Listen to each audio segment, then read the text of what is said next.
Hey guys, welcome to video number 2. It's mainly just subscribers from work, so that's awesome. It's a good start. I think we're at 35, 36 maybe 33. Doesn't really matter. But I decided to make a vlog about some poker hands I played last week up at MGM and Maryland Live. I went up there to meet Brad Owen and Andrew Nemi, two poker vloggers that I like to subscribe to, and I'll just be reviewing my hands. Unfortunately, I didn't film any intro or outro or anything like that. No casino footage, really. A little disappointing. I just kind of forgot. So we'll go ahead and start. So my first hand, I have King of Hearts, Queen of Spades. I'm under the gun. I decide to limp in, expecting to call any raises. We end up having 5 people who limped. The flop comes King of Diamonds, 6 of Spades, Jack of Spades. So there's 2 spades on the board. I've got King Queen, so I've got top pair and an okay kicker. So I'm third to act after the blinds who check it. I decide to not slow play it. I bet $15 just to start getting some money out there. It's a somewhat connected board with 2 face cards and 2 spades. It ends up folding all the way around, and I take a pot down early on at Maryland Live. So for the second hand, we have Queen 9 of Diamonds. Sitting in the cutoff position, so we have good position. And we decide to limp in. We have 4 limpers total. The flop comes Queen 9 4, 2 clubs. So we've got top 2 pair. It's a pretty good position to be in. There is a flush draw on the board. So middle position leads out for $10 and has 2 callers as well as me. Turn then comes King of Hearts. Board's still fairly connected. Middle position leads out for $20. There's 1 caller. In the cutoff, I decide the board's a little connected and we could go ahead and charge a premium for any flushes or anything like that. We raise it up to 60. And at this time, middle position then asks me how much I'm working with. And I have another $400 behind, so I'm thinking he's gonna shove all in on us. A little nervous, but of course we're not gonna go anywhere. He just makes the call, and everyone else folds. So we then go to a river. I'm a little nervous at this point, and the river comes the 10 of Spades. So flush draws brick out. Everything bricks, and we're sitting pretty good. I guess just a little nervous. He called that 60. I decided to check it, he checks, and I check right back. I should have gone for some thin value. We turn it over, we're good, and he says he missed. So he's probably on the clubs draw. So I'm not sure how much more money we could have got out of him anyway. So, but overall, we take that pot down. So we're sitting in the cutoff for this next hand, and this is a pretty great hand. So we're sitting with the 8-10 of clubs. The hand's marginal, but the way we play it's great. The under the gun player decides to lead out for $13. It ends up folding all the way around to us, and we call. Small blind and big blind fold, so we're going to the flop. Heads up with 10-8 of clubs. The flop comes 9-7-6 of clubs. The 9 is a diamond. The undergun player checks it to us. We just bet $5, go for thin value. Maybe he has an overpair or something like that. Somewhat of a tight player. He then decides to re-raise to $15, which is an interesting spot. You could re-raise here. I think that's a mistake. Obviously, we have the best hand, so we call.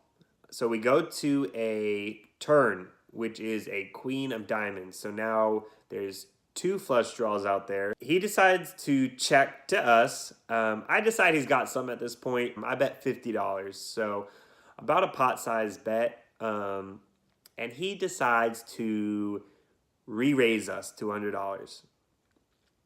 It's a pretty great position. He's got about 125, 150 behind him.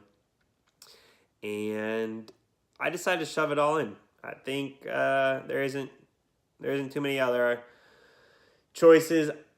regardless, he thinks about it. I think he's a little nervous about the spot he just got put in, which is good. You always want to be applying pressure to players, especially if you're bluffing. And he decides to call. So we're all in, and we've got the best hand. The river then comes and ace. He shows us ace queen, and we show him the bad news. So for the next hand, we're sitting in the small blind position. We look at Jack 10 diamonds. Under the gun decides to bet out $13. Again, it folds all the way around to us.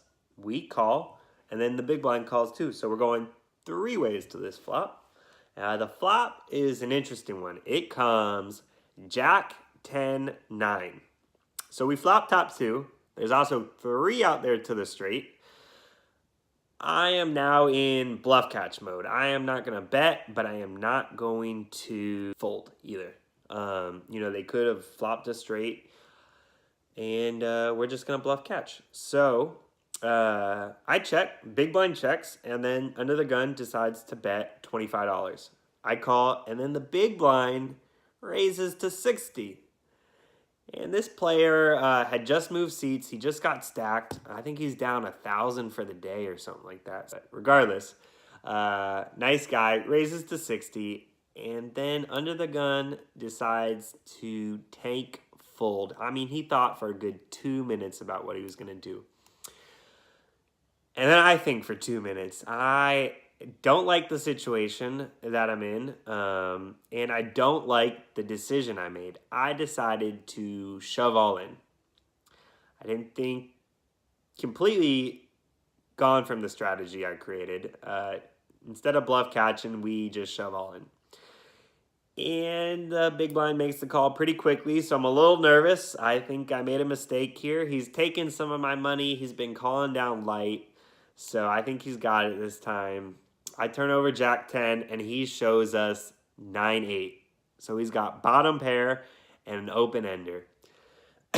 Pretty happy to see that one, to be honest. It's about $350 in the pot. Sorry, he has about $350 in the big blind. The turn then comes the 8, and looking back at it, it's a real interesting situation because if the turn comes an 8, there's now 4 out there to the straight. It's pretty hard to believe that no one else has the straight. So I would have probably folded if he had made a bet at that point. But we're all in, so it doesn't matter. So now he's got bottom 2 pair, and I've got top 2 pair. And then the river's a 2. So it breaks out, and we scoop a pretty solid pot. He had about like 350 or 325, so happy about that one. So in our next hand, we get pocket aces. Pretty stoked about pocket aces. And we decide to lead out in the middle position for $20. We get called by the same 2 players. Really not a fan of aces unless I get all my money in pre-flop. They really have just not been well to me. The flop then comes Jack 6 10 with 2 spades. I'm not slow playing here. Same 2 players. Again, the guy who's in the big blind last position has been calling down light. So I decided to throw $75 in there. I lead out, and they both make the fold. Probably not the best situation. Again, I could have gone for a little bit more value. So for this next hand, we're sitting under the gun with aces. So we're first to act. We got pocket aces. Now we just got to figure out how to get paid. And we decide to try and be sneaky. And we limp in. We're at somewhat of an active table, so people are raising up. And we're just begging for a raise, please. And it folds all the way around to the dealer. He decides to raise it up to $25, almost 10 times the big blind. We decide to Hollywood after that. Everyone else folds. The blinds fold. We're like this. Just thinking it's a tough call. What are we going to do? Such a tough scenario, you know. Just Hollywood. And then we go in for the re-raise. So we re-raised to 60, trying to make it look like a bluff, and he shoves all in for us. Another $300. He shoves. We call. Obviously, we turn our hands over, and he's got aces. Worst scenario ever. He's got aces, and I've got aces. I decided to try and split the pot right there. The dealer says, no, we're not allowed to do that. So, okay, that's it. Fine, play it out. The flop comes 6 of diamonds, 4 of clubs, 9 of clubs. He's got the ace of clubs. I'm praying no other clubs come out. This is the worst scenario you want to be in. Playing aces against aces and losing to a flush. The turn then comes the 10 of clubs. So he's got 4 to the flush now, and I'm up against pocket aces. We're praying. We're just praying for no more clubs. River comes, king of spades. So it bricks out, and we chop the pot. My favorite part of this pot is there was $9 in there. $9 plus the 600 we put in, 300 each, or whatever it was, 350, I forget. And after the casino takes their rake of $5, the bad beat jackpot for $2, we each got $1 back with pocket aces. We both tipped the dealer, so we walked away with nothing. That's it. Just about 5 or 6 hand reviews for you guys. For the trip, it was pretty awesome. You know, I drove up Tuesday night, got to MGM. I didn't show you any of the MGM hands, but we sat down with 480 and we cashed out for about $13.90. So up $900. So that's pretty awesome. And then we went to Maryland Live for the Brad Owen, Andrew Neeme meetup game. I didn't play in their stakes just because they play with so much money, and I wouldn't be able to make the right decision if someone bet too much on me. So pretty awesome to go up there. It's really only up in DC for 2 days. It's where I'm from originally. And then the second day we go from 400 to like 930 or something like that. So we're up a little over $1,400.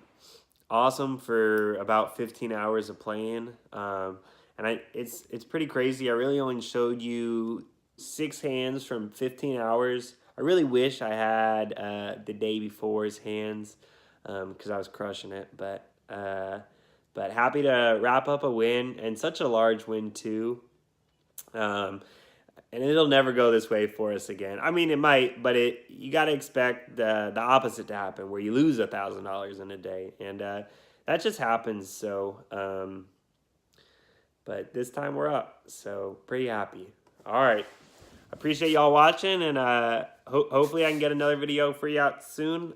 Some people have been asking about the van, and I'm really trying to buy one. I just don't want to buy the wrong van. I don't want to be overpriced. I don't want to buy one that's messed up just because I'll be in the middle of nowhere, and I don't want it to break down on me. I really don't know what I'd do. I have AAA, but if I don't have phone service, I'm screwed. So again, appreciate y'all watching it. It's pretty nice. I'll throw some pictures up of me and Andrew. I look homeless. I'm like sweatpants and a Superman shirt, and I was also sick. I'm still recovering from something. I don't know, but I was dying the whole time. But Claritin and Flonase got me through. So shout out to them.